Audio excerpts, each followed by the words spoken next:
नमस्कार शेयरबाज থেকে আমি শাশ্বত মিত্র। আজ কালকে ধরুন নিফটির এক্সপায়ারি নভেম্বর শেষ হবে।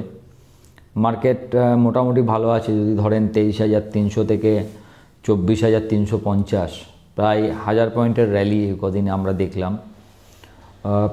সামনে কি হবে এটা হচ্ছে মেন প্রশ্ন। কি হয়েছে সেটা নিয়ে, যেটা হয়েছে আমরা দেখতে পেয়েছি, এরপরে আমাদের করণীয়টা কি? দেখুন, আমার যেটা মনে হয় এই সিরিজটা যতক্ষণ না শেষ হচ্ছে কোনো কিছুকেই কোনো বেশি গুরুত্ব দিয়ে লাভ নেই। যেরকম ধরুন আপনি 25,000 কোটি টাকার এফআইআই বাই দেখেছেন, একদিনের ক্যাশ মার্কেটে 9,947 কোটি টাকার যে বাইটা, ওটা সিগনিফিক্যান্ট, ওটা আমি অস্বীকার করছি না। কিন্তু ফিউচার এফএনওতে যে বাইগুলো হচ্ছে, সে বাইগুলো অ্যাকচুয়াল লং পজিশন তৈরি হচ্ছে না শর্ট কাটা হচ্ছে, কি হচ্ছে এইটা এ মাসে বোঝা সম্ভব নয়, কারণ আমরা এক্সপায়ারি দ্বার প্রান্তে। যেরকম আপনার পজিশান, ধরুন আপনি যদি এফএনওতে কাজ করেন, আপনি জানেন যদি আপনার পজিশান লং থাকে আপনাকে ওটাকে স্কোয়ার আপ করতে হয়, যদি আপনি কোনো কিছু বেঁচে থাকেন সেটাও স্কোয়ার আপ করতে হয়, পরে নতুন সিরিজে যেতে হয়, এটাই নিয়ম। তো সেই নিয়ম অনুযায়ী আপনি এটা বুঝতে পারবেন না যে এটা অ্যাকচুয়াল বাইং হচ্ছে কি না। এখন 1000 পয়েন্ট উঠেছে, এখন 23,300। আপনাদের আগেও বলেছিলাম যে 23,300-400 একটা, যেহেতু এটা 200 ডিএমএ একটা ভালো জায়গা, 23,100 নিচে গেলে আবার আরও খারাপ হবে এইরকম ব্যাপার। তো সেখান থেকে একটা 700-800 পয়েন্টের র্যালি দিয়েছে। যদি ওপর থেকে হিসাব করেন 26,377 মনে হয় হাই করেছিল, সেখান থেকে 23,300, 3,000 পয়েন্টের ডাউন, সেখান থেকে 1/3 রিকভারি। আপনি যদি ফিবোনাসি রিট্রেসমেন্ট দেখেন তো এটাই 33-34% রিট্রেসমেন্ট, 38% অবধি গেলে 24,500। সেই কারণে 24,500-600টা সিগনিফিক্যান্ট। যদি 24,600 পেরোয় তাহলে বলতে হবে নেক্সট ফিবোনাসি রিট্রেসমেন্টের জায়গা 50%, মানে আরও 500 পয়েন্টের র্যালি দাঁড়াবে তখন যদি যায়। কিন্তু কাল অবধি যাই যাক, যেটাই হোক না কেন, সেটাকে খুব একটা ওই দিক দিয়ে, মানে আঁকড়ার দিক দিয়ে, মানে হিসাবের দিক দিয়ে, স্ট্যাটিস্টিক্সের দিক দিয়ে খুব একটা গুরুত্ব নেই। গুরুত্ব অন্য জায়গায় আছে। কীরকম গুরুত্ব? মানে হচ্ছে যদি আপনি দেখেন যে আমাদের এই মহারাষ্ট্রের রেজাল্টটা কি করেছে না, প্রেজেন্ট যে গভর্নমেন্ট তার পায়ের তলায় একটা শক্ত মাটি দিয়েছে। এই যে আমরা বিভিন্ন জায়গায় কথা হচ্ছে না যে এটা একটা গভর্নমেন্ট দুদিকে দুটো ক্র্যাশ দিয়ে চলছে, একটা চন্দ্রবাবু নাইডু, একটা হচ্ছে আপনার নীতিশ কুমার।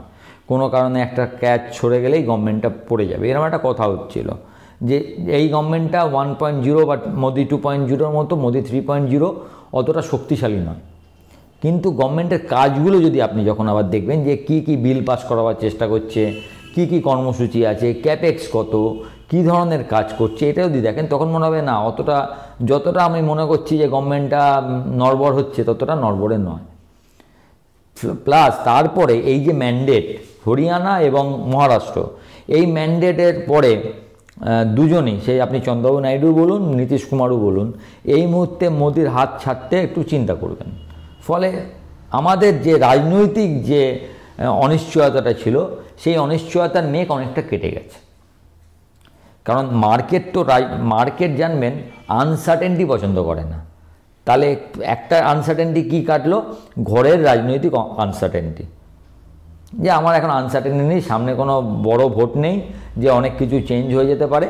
এবং এই টাইমটা যেহেতু সামনে বাজেট আসছে, গভর্নমেন্ট হয়তো পরের বাজেট, যেহেতু এটা ফার্স্ট ইয়ার বাজেট সবসময় ভালো হয় বলে, কারণ সামনে কোনো ভোট থাকে না, গভর্নমেন্ট মানে জোরসে কাজ করো, মানে যত ভালো কাজ করা যায়, মানে লোক মনোরঞ্জনের জন্য কিছু করে না, দেশের উন্নতির জন্য, ক্যাপেক্সের জন্য, রাস্তা তৈরি, বিভিন্ন এইসব কাজ হলে কি হয়, ঘুরপথে কর্মসংস্থান হয়, টাকার লেনদেন হয়।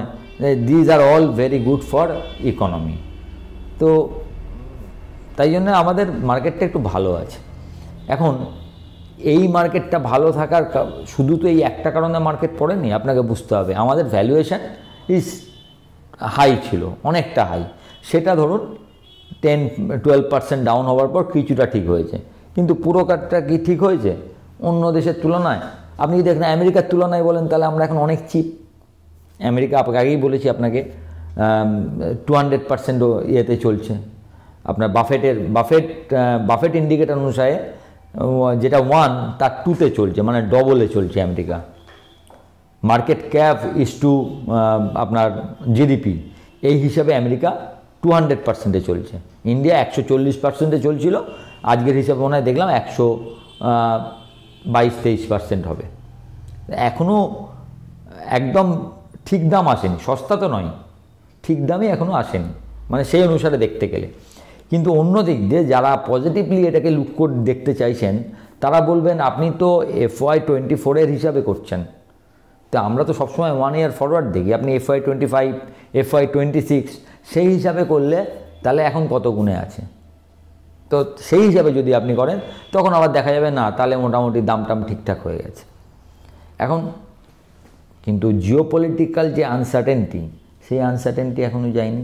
সবচেয়ে বড় কথা হচ্ছে, সবচেয়ে যেটা ভয়ের জায়গা, মানে এই সব কিছুর মধ্যে প্লাসের জায়গা, এবার আপনাকে বললাম যে আমাদের দেশের রাজনীতি খুব স্থিতপ্রজ্ঞ আছে, সেটা ভালো। যদি না আবার কালকে বাংলাদেশে যে একটা প্রবলেম শুরু হয়েছে সেটাকে না ধরেন, তার জন্য যদি দেশে আবার কোনো প্রবলেম শুরু হয় সেটা অন্য কথা, সেটা আমি জানি না, সেটা তো ভবিষ্যৎ বলবে সেই ব্যাপারটা কোন দিকে এগোয়। কিন্তু এমনিতে দেশের রাজনীতি এখন মোটামুটি স্থিতিশীল। যদিও অনেকে বলছেন যে আবার ভারত জুড়ে একটা যাত্রা হবে, যে যাত্রায় ইভিএম, মানে কংগ্রেস বলেছে যে ইভিএমের বদলে ব্যালট পেপার, সেটাই আবার কোনো রাকসাক হয় কিনা, কোনো রকম ডিজাস্টার কিছু হয় কিনা, সেটা আপনিও জানেন না, আমি জানি না, সেগুলো আমি ধরছি না। কিন্তু এই রেজাল্টের ভিত্তিতে যে দেশের রাজনীতি, সেই রাজনীতিটা ঠিক আছে। কিন্তু জিওপলিটিক কি সব ঠিক আছে? না, ঠিক নেই। Ukraine Russia is not good, কোনোভাবেই গুড নয়। ওইদিকে মিডল ইস্ট হয়তো একটু ভালো আছে, কিন্তু সবথেকে যেটা ভয়ের জায়গা সেটা হচ্ছে আমেরিকা। আমেরিকা 44,700। আমেরিকা বলছি, তাহলে আমেরিকা এমনিতে আপনি বুঝতে পারছেন আমেরিকা হায়েস্ট ভ্যালুয়েশনে আছে। আপনি যদি আমেরিকার বন্ড ডিল দেখেন, যদি ডলার ইন্ডেক্স দেখেন, কোনোটা কিন্তু এই ভ্যালুয়েশনের সঙ্গে মেলাতে পারছে না।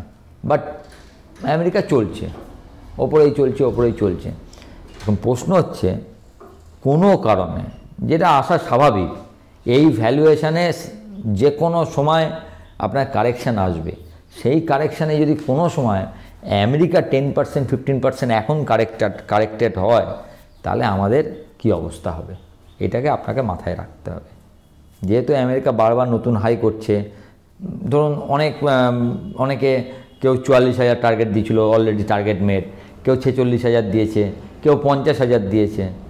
তো এই যে জায়গাগুলো আমেরিকা অলরেডি পৌঁছে গেছে, এখান থেকে তো আমেরিকা অলরেডি অনেক কিছু ভেবে নিয়েছে, ট্রাম্প এই করবে। এটা ট্রাম্পের ফলে এই জায়গাটা তৈরি হয়েছে। তো সেটারও একটা সীমা আছে। তো সেখান থেকে আমেরিকা যখন কারেক্ট করবে, তখন আমার মার্কেট কি করবে সেটা বোঝাটা দরকার।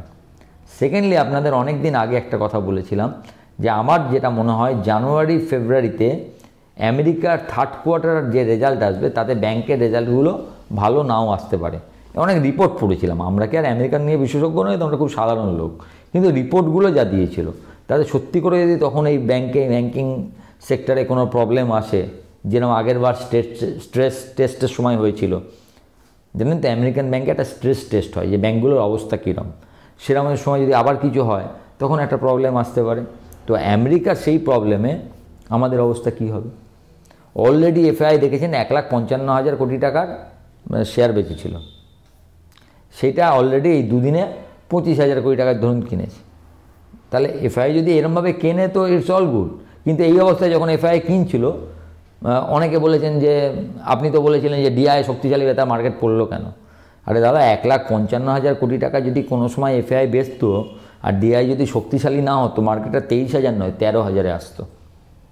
হয়তো ভাবছেন তার মানে এই নয় ডিআই শক্তিশালী নয় বলে তাহলে তো কোনো দিনই মার্কেট কারেকশান হবে না, তাই এন্ডলেসলি মার্কেট উঠবে কি? আরেকটা প্রশ্ন আপনারা অনেকে করেছেন যে আপনি কদিন আগে একটা পোর্টফোলিও দিয়েছিলেন, পোর্টফোলিওর কী অবস্থা? হ্যাঁ, পোর্টফোলিও তো লসে আছে, দেখতে পাচ্ছেন সব মার পড়লেই। যদি ওই ভিডিওটা আপনার কাছে থাকে, আমি হয়তো পরের দিন দিয়ে দেবো, আজকে আমি বের করে রাখিনি, আমি পরের দিন আপনাদের আবার ভিডিওটা বা চেষ্টা করব পরের দিন দিয়ে দেওয়ার। যে ভিডিওটা দেখলে দেখবেন যে ভিডিও প্রথমে আমি বলে দিয়েছিলাম যে ভ্যালুয়েশন আছে নয়, কিন্তু যারা কিনতে চান রাখতে পারেন, কিনে রাখতে পারেন। যে কটা শেয়ার দিয়েছি আমার মনে হয় না ফান্ডামেন্টালি কোনোটা উইক, হয়তো পড়ে গেছে। তার মধ্যে CDSL ক্যাম্প সব নতুন হাইতে, সে ক্যাম্পস আজকেই হাই করেছে, আমার ওগুলো সব ছিল। রিলায়েন্সটা পড়েছে, রিলায়েন্স দিয়েছিলাম। HDFC ব্যাঙ্ক নতুন হাইতে, HDFC ব্যাঙ্ক ছিল ওখানে। তো খুব একটা যে খারাপ অবস্থা। আরেকটা নিয়ে প্রশ্ন আছে, ভোদাফোন আমার পোর্টফোলিওতে ছিল, কিন্তু যদি আমার পুরো ভিডিওটা ভালোভাবে দেখে থাকেন তাহলে আমি বলেছিলাম যে যদি আপনার টোটাল যে পোর্টফোলিওর ভ্যালুয়েশন তার 5%ই ভোদাফোন নেবেন, কারণ ওই 95% যে পোর্টফোলিও বাকিটা থাকবে সেই 5%-এর প্রবলেমটা ঠিক করে দেবে, মানে সে যা রিটার্ন দেবে সেটা আপনার টোটালে লস হবে না। এখন ভোদাফোন হাফ হয়ে গেছে, কিন্তু গতকালের ক্যাবিনেট ডিসিশনের পর থেকে, যেখানে ক্যাবিনেট বলেছে হ্যাঁ টেলিকমের যেটুকু বাকি আছে, যে ধারটা আছে তার জন্য ক্যাবিনেট গ্যারান্টি কিছুটা দেবে, তারপর থেকে দেখেছেন সব শেয়ারই চলছে। আজকে ভোদাফোন প্রায় 1 টাকা বেড়েছে। তো আমার মনে হয় না ভোদাফোন খুব খারাপ হবে বলে। এবং আমি যেহেতু আমি তো ধরেই নিয়েছিলাম আপনাদের দেওয়ার সময় 13-14 টাকায় মনে হয় দিয়েছিলাম, যে এই টাকাটা আপনি লস বলেই ধরবেন, যে এই টাকা থেকে আমি কোনো 5% থেকে আমি কোনো রিটার্ন পাচ্ছি না, এইটা ভেবেই কিন্তু আপনাদের বলেছিলাম। তো I am stick to my word, যে আমি এখনও মনে করি যে নেক্সট 3 to 4 ইয়ার্সে ভোদাফোনের 40-50 টাকা একবার যাওয়া উচিত। কারণ সরকার 3টে টেলিকম কোম্পানির মধ্যে একটা টেলিকম কোম্পানিকে মরে যেতে দেবে না। তাতে যদি ভোদাফোন আস্তে আস্তে নিজের পায়ে দাঁড়ায় তাহলে 30 টাকা 40 টাকা দাম হতে পারে। তো আমি এখনও আমার জায়গাটা হোল্ড করছি, তাতে আমার লস হলে হবে, অনেক কিছুই ভুল হয়, এর আগেও হয়েছে, পরবর্তীকালেও হবে, এটাও হতে পারে, কিন্তু আমি এখনও পর্যন্ত রেখেছি, আমি বেচিনি। এবং পোর্টফোলিও আমি যা শেয়ার বলেছি তাতে আমার ফান্ডামেন্টালি কোনো উইক শেয়ার আপনাদের দিইনি। আরেকটা শেয়ার নিয়ে অনেকে প্রশ্ন করেছেন, KNR কনস্ট্রাকশন, অনেকটাই পড়ে গেছে। আমি মনে হয় 380 টাকায় বা 400 টাকায় বলেছিলাম, 270-80 অব্দি এসেছিলো, আজকে মনে হয় আবার 320 ফুরি গেছে। তো আমি KNR মনে করি ফান্ডামেন্টালি খুব স্ট্রং স্টক। আপনারাও যারা ফান্ডামেন্টাল দেখেন তারা দেখলেই বুঝতে পারবেন। তো শেয়ার মার্কেটে পড়া ওঠা এগুলো থাকবে, এখন দেখতে হয় হচ্ছে ভ্যালুয়েশনটা আপনি ঠিক দিয়েছেন কিনা, তার ফান্ডামেন্টাল ঠিক আছে কিনা, সে অর্ডার পাচ্ছে কিনা। এখন প্রাইস মুভমেন্ট তো যদি আমরা যে জায়গায় তখন কিনেছিলাম হায়েস্ট নিফটিতে, সেখান থেকে মার্কেট কারেক্ট হলে কেউ দাঁড়িয়ে থাকবে না। তো আমি রেখেছি, এবার দেখুন কতটা রাখবেন। এবং পোর্টফোলিওটা ছিল হচ্ছে ফর 5 ইয়ার্স, হয়েছে 3 মাস। তো দেখা যাক, লেটস সি যে কি হবে। কিন্তু যেটা বলেছি যে জায়গাগুলো শেয়ারগুলো নিয়ে বলেছি তার ফান্ডামেন্টালি কোনোটা উইক নয়, এইটুকু আপনাদের জানানোর কথা। এরপরে যদি কোনো শেয়ারে কোনো কিছু ঘটে সেটা তো আমাকে পরবর্তীকালে বলতেই হবে, সেটা অন্য জিনিস। তো আপাতত বৃহস্পতিবার অবধি মার্কেট যেখানেই যাক না কেন খুব একটা গুরুত্ব দেওয়ার দরকার নেই। নেক্সট উইক থেকে কি হচ্ছে, FII ইনফ্লোস আসছে না আবার আউটফ্লোস বেরোতে আরম্ভ করছে। দেখবেন FII লং পজিশন লোয়েস্টে নেমেছিল 22%, সেখান থেকে কালকে গেছে 37%। তো এই 37% আজকে আবার কোথায় গিয়ে দাঁড়ালো, তো এইসব দেখা যাবে। তবে দুটো জায়গা জেনে রাখুন, 24,600, 52,550, এই দুটোর ওপরে যদি নিফটি এবং ব্যাঙ্ক নিফটি চলতে থাকে সেক্ষেত্রে মার্কেট আর একটু স্ট্রেংথ পাবে। একইভাবে কোনো কারণে যদি 24,075 নিফটি ভেঙে দেয়, আমি 24,100ই বলতাম, আমি আরও 25 পয়েন্ট হাতে নিয়ে বললাম, সেক্ষেত্রে কিন্তু নিফটি আবার নিচের দিকে যেতে পারে এবং 23,800 ভেঙে দিলে নতুন লো আপনারা দেখতে পারবেন বলে আমার ধারণা। যদি ভাঙে, সব যদির কথা, আমরা জানি না কেউ। একইভাবে ব্যাঙ্ক নিফটি 52,550-এর ওপরে গেলে ভালো, এবং কোনো কারণে যদি 50,500 আবার ভাঙে, ইটস ব্যাড। এখন যা ট্রেড করবেন ট্রেড হিসাবে নিন, স্টপ লস দিন, অল্প প্রফিট নিন, যতটা সম্ভব লস কম করে যেরকমভাবে ট্রেড নেওয়া যায় হেজ টেজ করে এরকম করে ট্রেড নিন। ভালো থাকবেন। ভিডিওটা ভালো লাগলে একটু লাইক শেয়ার করবেন, এবং যারা প্রথমবার দেখছেন কাইন্ডলি সাবস্ক্রাইব করবেন এবং আমার টেলিগ্রাম চ্যানেলের সঙ্গে যুক্ত থাকবেন। টেলিগ্রাম চ্যানেলের লিঙ্ক নিচে দেওয়া আছে। নমস্কার।